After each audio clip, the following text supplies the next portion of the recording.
오늘은 사순절의 마지막 주간인 고난주간입니다.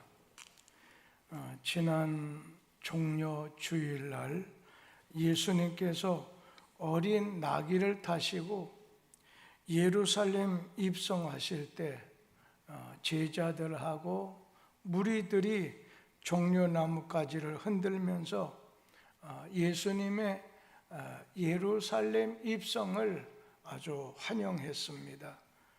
그런데 그들의 생각과 예수님하고의 생각은 같지를 않았습니다. 이스라엘 백성들의 머릿속에는 예수님이 예루살렘에 입성하시는 것을 인해서 우리 민족의 해방과 그리고 기적을 원했지만은, 그러나 예수 그리스도는 십자가를 지기 위해서 예루살렘에 입성하신 겁니다. 어떻게 보면 같은 공간 안에 살면서도 동기가 아주 다른 거지요. 머리로 생각하는 게 같은 공간에 있어도 아주 달랐다는 겁니다. 그리고 종려주일이 지난 다음에 월요일 날 예수님은 예루살렘 성으로 베다니에서 올라가시게 될 때 거기에 열매가 없는 무화과 나무를 보시고 저주를 하셨습니다. 그러니까 오늘 무화과 때가 아닌데도 저주하는 건 상징적인 의미가 있어가지고, 다른 것보다도 항상 우리는 하나님 때에 하나님이 원하는 그 때가 있다는 거예요. 그러니까 아직 내 때가 아닌데 이러지 말라는 거죠. 하나님이 여러분을 어떤 직분을 주거나 어떤 자리에 세우거나 어떤 걸 원하실 때에 이 하나님의 때다 생각하면 순종하라는 겁니다. 그리고 성전 안에서 장사하는 사람들, 돈 바꾸는 사람들을 전부 내쫓으셨어요. 열매가 없는 그 무화과 나무 마냥 성전을 강도의 구렬로 만드는 사람들을 용납하지 않았어요. 내 집은 만민이 기도하는 집이다. 이 성전의 본질, 이 성전의 본질이 중요하다는 거예요. 우리가 이 성전에서 결혼식도 할 수 있어요. 또 여기서 무슨 친교의 장으로서 사용할 수 있고 교육의 장으로도 사용할 수 있어요. 그러나 성전은 하나님께서 내 집은 만민이 기도하는 집이다 말씀하셨어요. 그리고는 어제 화요일 날이죠. 납세에 대해서 그리고 부활하는 것에 대해서 정치, 종교에 관련된 문제를 놓고 대제사장 그리고 서기관들과 변론하는 거예요. 논박을 오늘 벌였습니다. 그리고 예수님은 신성모독, 자기를 하나님하고 일치시킨다 해서 신성모독으로 걸고 넘어뜨리려고 하는 그 아주 잘못된 의도를 아시면서도 진리를 말씀하는 데는 주저하지 않았습니다. 오늘 예수님께서는 다른 건 모르지만 당신이 그리스도냐? 그렇다. 진리를 말씀하시는 데는 주님께서 과감하게 말씀하셨던 걸 봐요. 그리고 과부의 두 렙돈을 칭찬하면서 신앙의 핵심은 양이 아니라 질에 있다고 하는 것을 가르쳐 주셨습니다.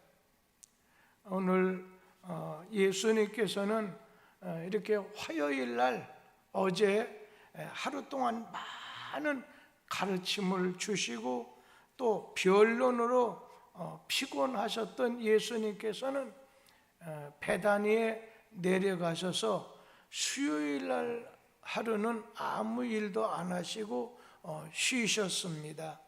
그 사이에 오늘 바리새인들 또 예루살렘에 있는 종교 지도자들, 이 사람들은 예수를 체포할 흉계를 꾸미고 있었어요. 그것은 왜 그랬느냐?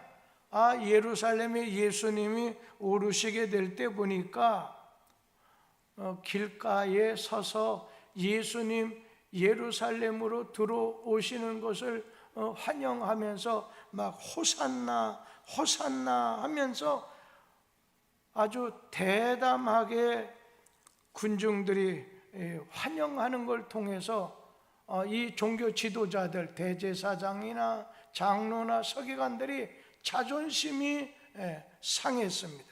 자신들의 위기가 추락됐다고 노했기 때문입니다. 제가 요즘에 신앙이 좀 있는 분이나 돈이 있는 분이나 좀 오랜 경험이 있는 분들 가운데 신앙이 있다 해도 자기 자존심이 상하게 됐었을 때는 어느 때는 물불 가리지 않는 걸 이렇게 지켜보면서 당신이 그 말하는 것 때문에 나 자존심 상했다는 거예요.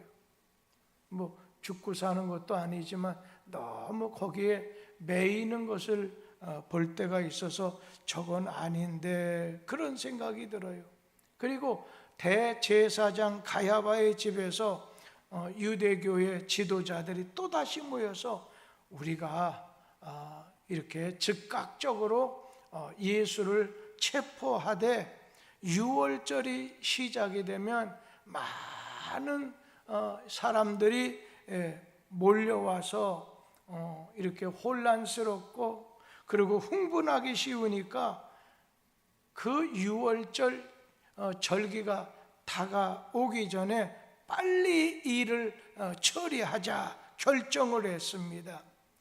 예수님 인기 때문에 오늘 그들 가운데 소동이 일어날 것을 이렇게 두려워해서 예수를 빨리 우리가 처리하도록 하자.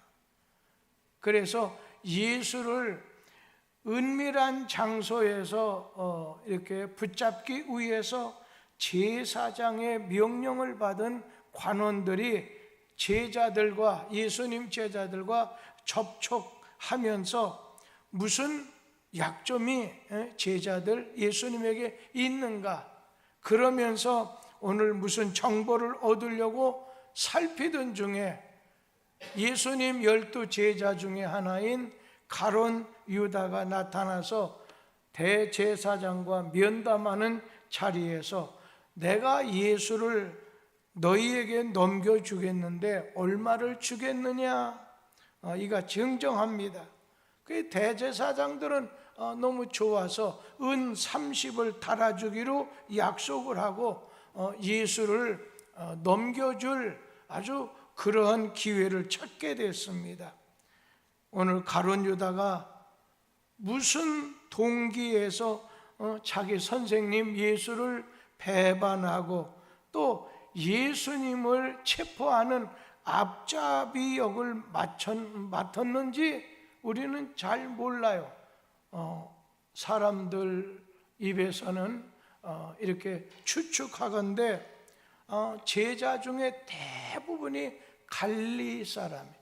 예수님 12 제자 중에 대부분이 갈릴리 사람인데 이 사람은 가롯이라는 동네에 이렇게 유다다 보니까 소외감을 느껴서 그런 거 아니겠느냐 그렇게 말하는 사람이 있는데 또 그것만은 아니라고 생각이 들어요. 그리고 이 가룟 유다는 돈깨를 맡은 사람이라 이 돈에 대해서 아주 민감하고 돈을 탐내는 거예요. 그래서 예수님조차도 저는 도적이라 말씀할 정도로 이 돈, 그러니까 신앙보다도 그냥 우리가 일반적으로 기도나 일반적으로 얘기할 때는 이렇게 주님 말씀이 중요하고 이렇게 하다가도 실제 가서는 이 돈을 앞세우게 될 수밖에 없다는 거예요. 그러니까 돈 맛을 알아서 예수님 이런 때 그냥 은 30에 팔으면 어떻게 했느냐, 그런 생각을 가지고, 아니면 이 가룟 유다는 좀 악한 마음 가지고 있고 예수님을 미워하는 그런 마음이 있어서 그런 거 아니겠느냐. 이 가룟 유다의 마음엔 예수가 지금 로마의 지배를 받고 있단 말이에요. 그러니까 자기가 예수님 따라다니다 보니까 예수님의 역량 정도라면 얼마든지 반란을 일으키는 괴수가 되어서 로마 제국으로부터 기적을 통해서나 어떤 여러 가지를 통해서 오늘 이렇게 목적을 달성할 수 있을 것 같은데, 예수님께서 그렇게 하지 않는 거예요. 그냥 로마 사람들을 우리가 무찌르는 어떤 야망을 달성하기 위해서 예수를 좀 이용하는 거죠. 요즘도 예수 이용하는 사람이 있죠. 말로는 주의 이름으로 하지만 실제는 주의 뜻대로 하지 않는 경우가 많다는 거예요. 그런가 하면 이 유다라고 하는 그 말의 뜻이 검을 품은 자, 이 칼을 품은 자다. 오늘 그는 아주 자기 조국 유대를 위해서는 이제 국수적인 목적을 위해서라고 한다면 살인도 마다하지 않는 극단적 민족주의자다 보니까 예수님께서 폭력을 반대하다 보니까 너무 실망해서 예수님 배신했다는 거예요. 또 어떤 사람은 유다의 본뜻은 예수님 제껴내는 게 아니에요. 제거하는 것이 아니라 부득이한 게 예수를 어느 코너에 몰다 보면 예수님이 와장창 하고서 어떠한 능력을 행하실 거라고 판단했는데 오판이었다는 거예요. 예수님은 어떤 폭력보다도 십자가를 선택하다 보니까 자기 계획이 비극이 낳게 되다 보니까 실망한 가운데 오늘 자살하고 말았다는 거예요. 이러한 가룟 유다가 어찌 예수의 제자가 되었나, 어찌 사도로서 이렇게 큰 죄를, 자기 스승을 배신하는 이러한 죄를 범했는가. 우리 성경 말씀 한번 찾아서 읽는데 마가복음 14장 21절 말씀을 한번 보면은 같이 읽어보지요. 인자는 자기에 대하여 기록된 대로 가거니와 인자를 파는 그 사람에게는 화가 있으리로다.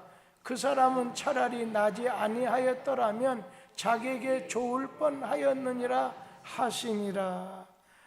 이 가룟 유다, 너는 나지 않았다면 좋을 뻔했는데 이 사탄의 이 유다의 마음에 누가 사탄이 들어가서 예수를 어떻게든지 잡아서 대제사장에게 넘겨줄 기회를 갖게 되는 것. 그러니까 아무리 예수님 제자라도 참 어떻게 보면 교회로 말하면 재정위원장에 해당하잖아요.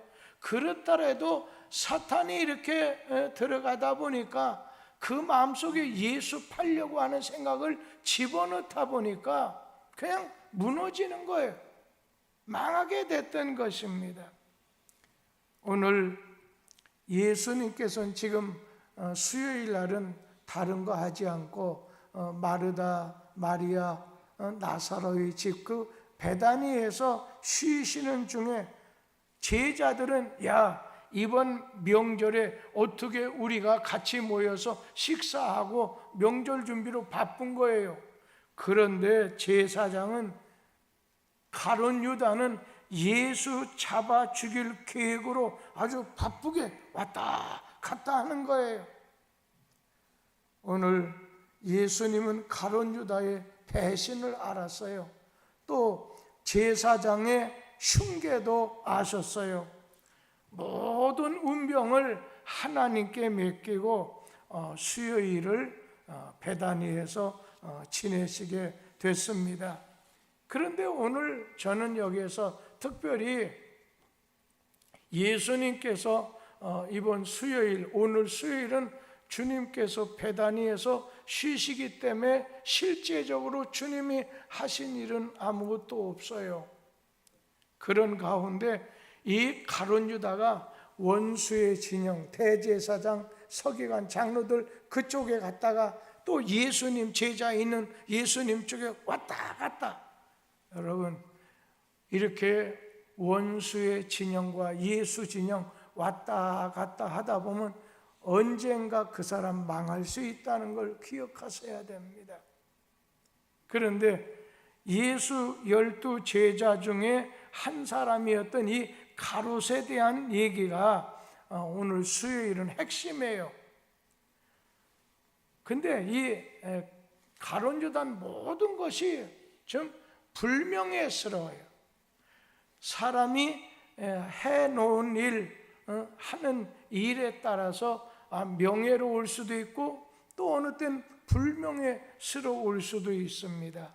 그런데 이 가룟 유다를 보면 사도행전 1장 16절 말씀에 소개되는데 이런 일을 했어요. 같이 한번 읽어보죠. 형제들아, 성령이 다윗의 입을 통하여 예수 잡는 자들의 길잡이가 된 유다를 가리켜 미리 말씀하신 성경이 응하였으니 마땅하도다.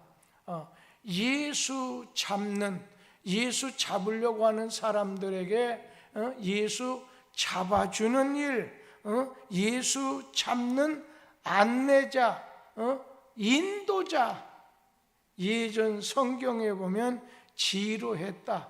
그냥 예수를 죽이려고 잡으려고 하는 사람들에게 앞에 서서 안내하고 길잡이 역할을 했다는 것입니다. 길을 인도할 바에는 안 믿는 사람을 예수께로 오늘 인도하거나 또 믿는 사람이라 할지라도 더 좋은, 더 바른 신앙으로 인도하는 좋았을 텐데 가룟 유다는 예수를 잡아 죽이려고 하는 악한 사람들을 안내하는 일을 했으니 어떻게 보면 해놓는 일이 불명예스럽다는 거예요. 교회도 그런 것 같아요. 교회를 부흥의 길로 인도해야 되는데 교회를 분쟁의 길로 이끌고 간다고 하면 그 사람은 불명예스러운 일을 하는 거 아니겠습니까? 그 사람의 업적이, 그 사람이 해놓은 일을 통해서 명예롭다, 불명예스럽다고 한다면 오늘 많은 사람을 예수께로 인도하고 또 교회를 평안하게 하는 길에 앞잡이 역할, 길잡이 역할, 안내자 역할하는 것이 이것이 축복이 된다는 겁니다. 또 한 가지 이 가룟 유다는 그냥 업적이 좀 좋지 않아요. 그렇게 불명예스러운데 또 한 가지는 그 사람 죽는 것도 불명예스러웠어요. 가룟 유다가 돈에 눈이 어두워서 은 30냥에 자기 선생 예수를 팔고 그리고 예수 잡아 이렇게 드리려고 하는 사람들의 길잡이 인도자 역할을 했어요. 여러분, 가룟 유다가 그 30냥 그 은 30 받아가지고 팔자 고쳤나요? 여러분, 아니에요. 나중에 그 은 30냥 오늘 그가 받은 것 때문에 마음이 괴롭고 떨려서 그 은돈을 갖다 대제사장에게 그냥 성전에다 집어 던졌어요. 물러달라고 하는데 물러주지 않지요. 그러다 고민 끝에 목을 매달아서 죽고 말았습니다. 하늘을 우러러 볼 염치나 용기가 없다 보니까 나중에는 자살했는데 창자가 터져서 죽었다 말씀하고 있습니다. 그러니까 한번 생각해요. 주님을 위해서 순교도 하고 주님을 위해서 죽어야 될 이런 제자가, 사도가 주님을 배반한 죄값으로 오늘 죽게 됐으니 참 불행한 거 아니겠어요? 우리도 언젠가는 죽게 되지요.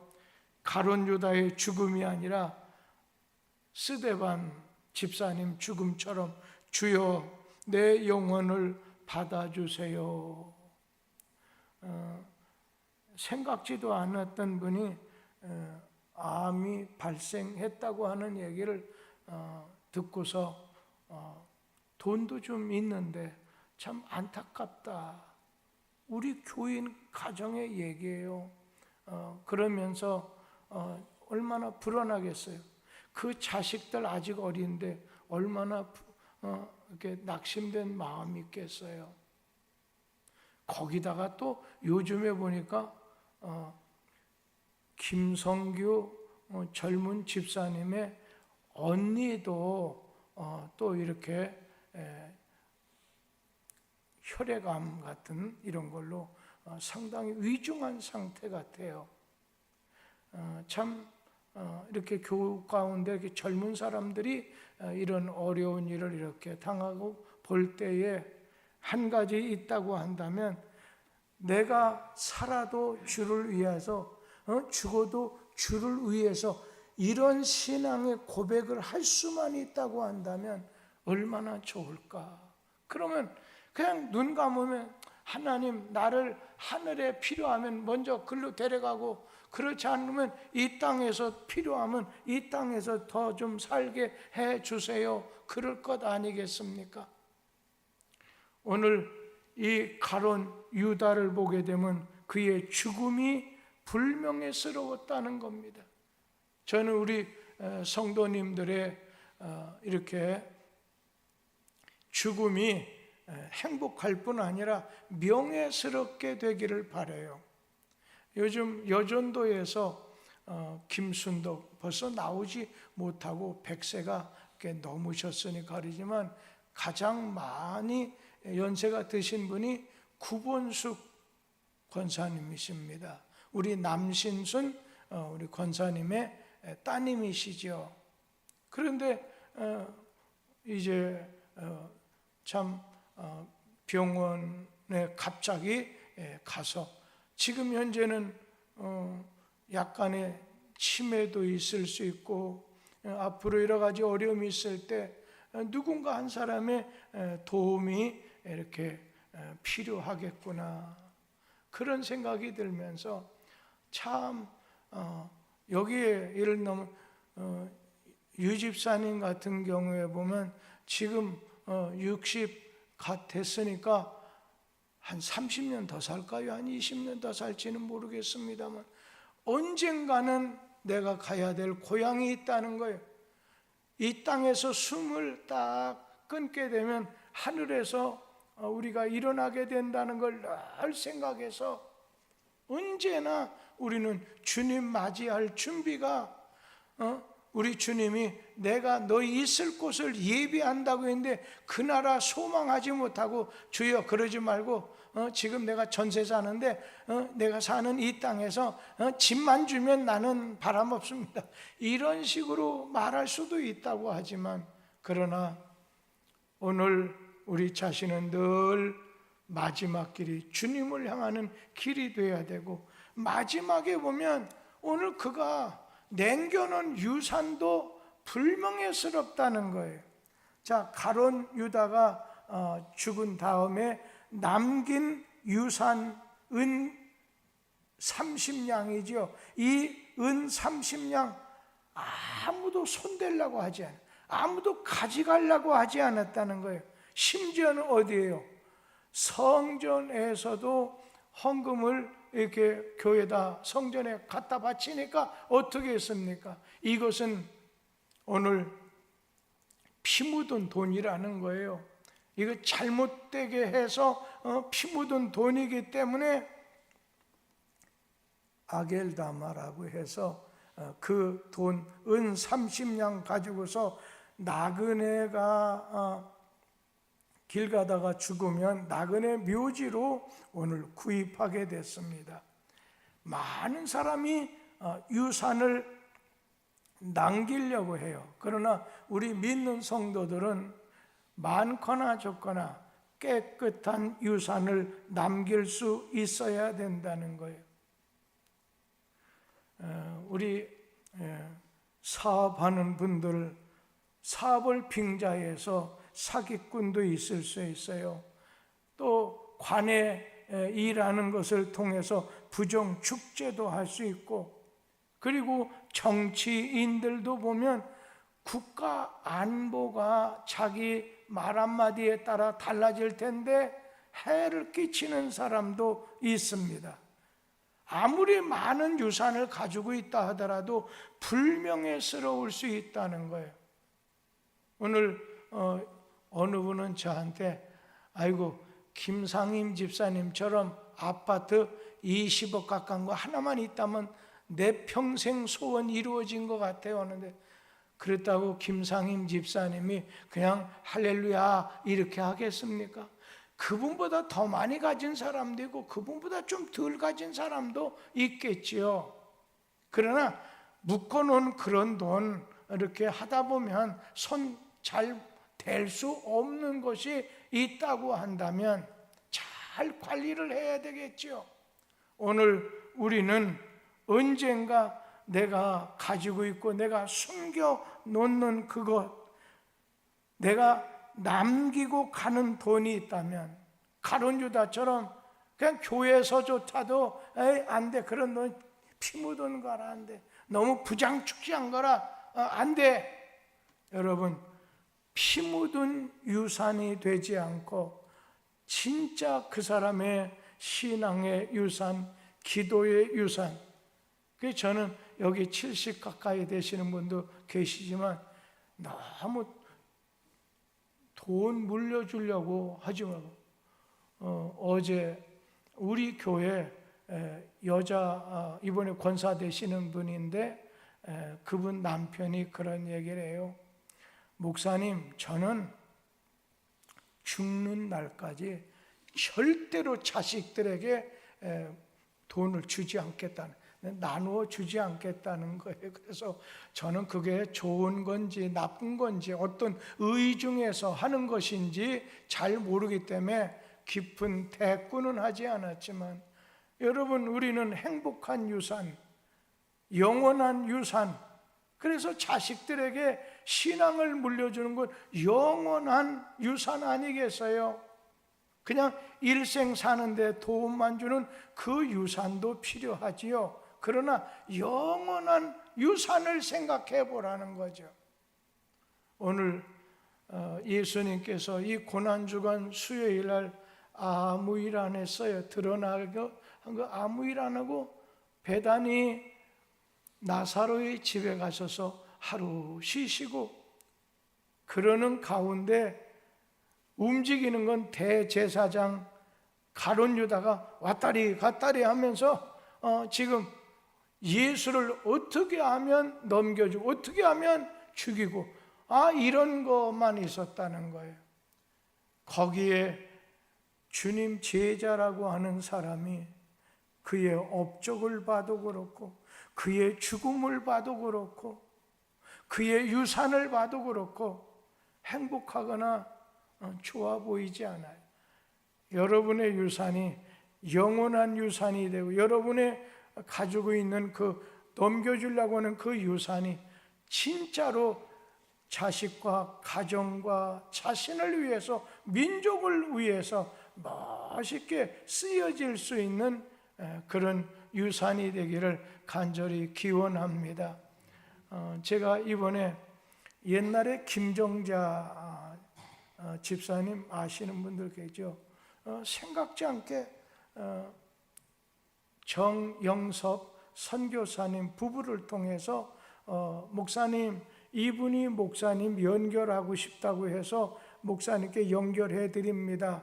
그것만 누르라고 하더라고요. 그래서 했더니 그 딸이 있어요. 강미정이라는 딸이 있고 또 한 딸은 강우진이라고 했는데, 이 강우진 자매가 총신대 나오고 선교사가 된 사람하고 결혼을 해서 선교사가 됐어요. 아주 성격도 아주 괄괄하기도 하고 일을 잘하는 것 같아요. 인도네시아에서 하는데 목사님, 우리가 5월 달에 이렇게 자신의 선교 팀에서 지도자들이 한 20-30명 모이는데 목사님 교회가 그렇게 잘 됐다고 이제 정영섭 선교사님이 뭐 얘기를 했겠죠. 그래서 저희들 토요일 날 6시에 모여서 한 10시까지만 쓸 수 있는데 뭐 소예배실이나 있습니까? 그래서 있으니까 주의 일을 위해서 그렇게 값지게 쓴다고 하니까 좋지요. 이렇게 하는 이 얘기를 하다가 바로 그 전에 한두 주 전에 우리 교회 이번에 추대 안수, 추대 권사님들이 하는 가운데 이번에는 좀 해외에 교회 하나를 세우는 것을 우리 교회가 그동안 여러 가지 계획해서 못했는데 하면 좋겠다, 그런 걸 몇 사람에게만 기도하는 가운데 그런 좋은 생각이 드네. 이러는 가운데 딱 그게 연결돼서 얼마냐 했더니 교회 하나 세우는데 한 3천만 원 정도는 있어야 되겠어. 아예 그 사람에게 얘기도 하지 않았지만 이건 아니구나, 거기는 안 되겠다 해서 왜냐하면 한 1,900, 2,000 정도밖에 안 된다는데 조금 그렇다 해서 조금 더 접고 다른 것을 이렇게 기념으로 교회 하는 것을 좀 생각을 해야 되겠구나, 그런 생각을 했습니다. 진짜 우리의 유산이 어떤 것이 되어야 될 것인가, 우리의 업적이 어떤 것이 되어야 될, 내가 어떤 죽음으로 주님 앞에 서야 될 것인가, 믿음으로 말씀 따라서 살아갈 수 있는 여러분 되시기를 주의 이름으로 기원합니다. 기도하겠습니다.